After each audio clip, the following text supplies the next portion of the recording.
अस्सलाम वालेकुम नाज़रीन, उम्मीद करता हूँ कि आप सब खैरियत से होंगे। मदीना मुनव्वरा के बाद अब एक और रीजन के लिए सऊदीज़ेशन का ऐलान किया गया है। इस शॉर्ट वीडियो में पूरी तफसील आपके साथ शेयर करूँगा, तो आप सबसे रिक्वेस्ट है कि आपने ये शॉर्ट वीडियो अंत तक लाज़मी देखनी है। और अगर आप सऊदी अरब की डेली अपडेट जानना चाहते हैं तो हमारा यूट्यूब चैनल लाज़मी सब्सक्राइब कर लें। और अगर आप ये वीडियो फेसबुक पर देख रहे हैं तो 57 टीवी लाज़मी फॉलो कर लें।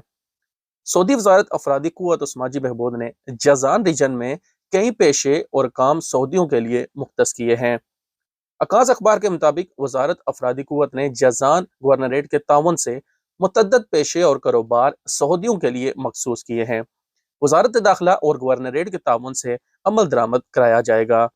फैसले के तहत इश्तिहारी एजेंसियों के काम, फोटोग्राफी, कंप्यूटर और लैपटॉप की असलाह और मरम्मत से मुतल्लिक अमूर 70% तक सऊदियों के लिए खास कर दिए गए हैं। अलावा ऐसी शादी घरों और तकरीबात हाल्स में इंचार्ज असामियाँ और बुकिंग एजेंसियों की असामियां भी सऊदियों के लिए मुख्तस कर दी गई हैं। सफाई के कारकुन और सामान लादने और उतारने वाले मजदूर भी सऊदी होंगे, ताहम इनकी शरह 20% से ज्यादा नहीं होगी। बयान में कहा गया है कि इस पर अमल दरामद फैसले की इजरा की तारीख के 6 माह बाद शुरू होगा। सऊदीज़ेशन के फैसले में मुसाफिर कश्ती चलाने और इसकी इस्लाह मरम्मत करने वाले इंजीनियर्स की 50% असामियां मकामी शहरियों के लिए मुख्तस की गई हैं।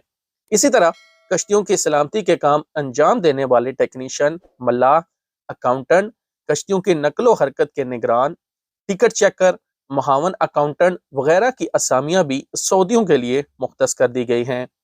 बयान में कहा गया है कि फैसलों पर अमल दरामद 2 मरहलों में होगा। पहले मरहले का आगाज 6 माह बाद होगा। आप सबसे रिक्वेस्ट है कि ये अपडेट अपने अजीजों और क़रीब के साथ लाजमी शेयर करें। मिलते हैं नेक्स्ट वीडियो में। अल्लाह हाफिज।